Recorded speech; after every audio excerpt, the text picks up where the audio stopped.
Jadi mungkin makna Lebaran ini makna puasa ini adalah bagaimana putra putri kami yang akhirnya belajar untuk betul-betul bangun sahur dan berbuka dengan konsisten karena kan mereka udah dewasa. Jadi masuk tahap baru lah. Tapi diberi target gak sih ke anak-anak kalau dalam puasa gitu? Enggak pernah diberi target. Mereka sadar sendiri. Biasanya kan sebagai orang tua kita ngasih THR ke anak-anak. Iya. Kalau itu udah otomatis ya dari tahun ke tahun. Tapi kalau puasa nggak pernah dimarahin ya, mereka puasa sendiri. Iya.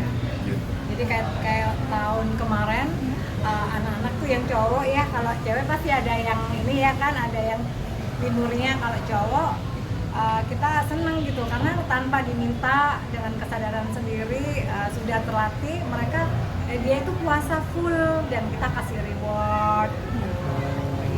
Biasanya rewardnya berupa apa sih Kak? Karena mereka biar ini kadang-kadang hadiah Ya, gitu semangat. kan, semangat. Tapi kita nggak tahu. Ya, kita Jadi nggak mereka tahu. nggak punya niatan rewardnya. Iya. Gitu. Berarti tidak membiasakan anak dengan reward ya? Iya kayak gitu. Kalau dibiasakan sama reward, akhirnya kan mereka ngejar rewardnya, bukan memang ibadahnya.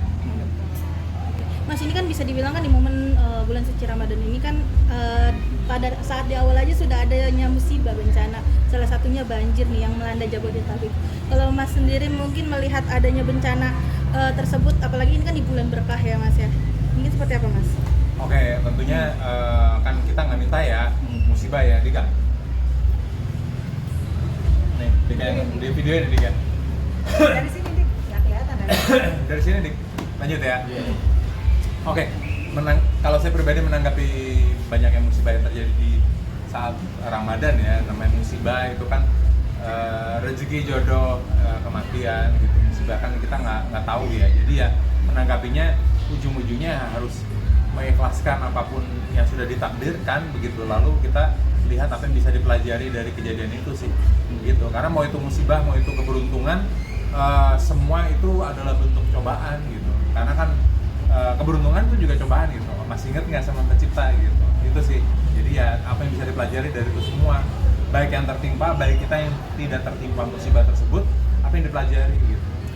Sempat merasa sedih juga nggak sih, apalagi kan ini kan kemarin di Jabodetabek musibah tersebut kan nggak terjadi hanya sekali, bahkan berhari-hari, bahkan sehingga menimbulkan korban jiwa yang banyak. Itu Pastinya, gimana? karena kan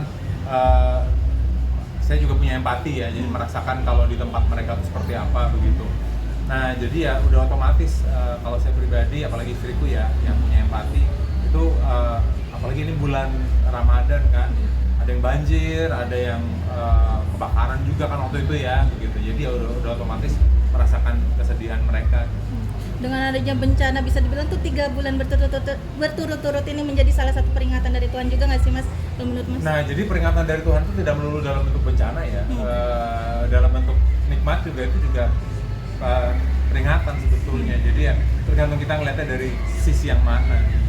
Tapi kalau dari Mas Tommy sendiri mungkin menyikapi dengan adanya beberapa kejadian yang bisa dibilang tuh terjadi akhir-akhir ini di kehidupan kita, mungkin seperti apa Mas? Jadi mau cobaan, mau itu nikmat, semuanya harus kita mundur 3-4 langkah untuk melihat makna dari itu semua seperti apa. Itu saya menyikapinya seperti itu. Oke. Tapi kemarin pada saat terjadinya bencana banjir tersebut sempat mengalami juga nggak sih dampaknya Mas?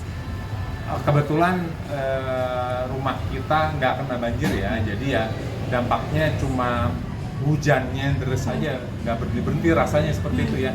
Gitu. Oke, dengan adanya beberapa bencana musibah banjir dan juga kebakaran, bahkan sempat chaos juga di perekonomian kita ya, bahkan banyaknya PHK. Gimana nih Mas mungkin melihatnya Indonesia akhir-akhir ini? Nah itulah masuk ke peribahasaan sedia payung sebelum hujan ya. Jadi apapun itu kita perlu mempersiapkan apapun itu sebelum itu terjadi.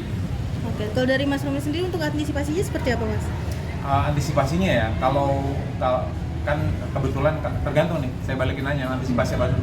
Antisipasi untuk menghadapi bencana untuk kedepannya dan juga kan permasalahan ekonomi juga. Oke, jadi paling dekat itulah gunanya silaturahmi sama keluarga ya.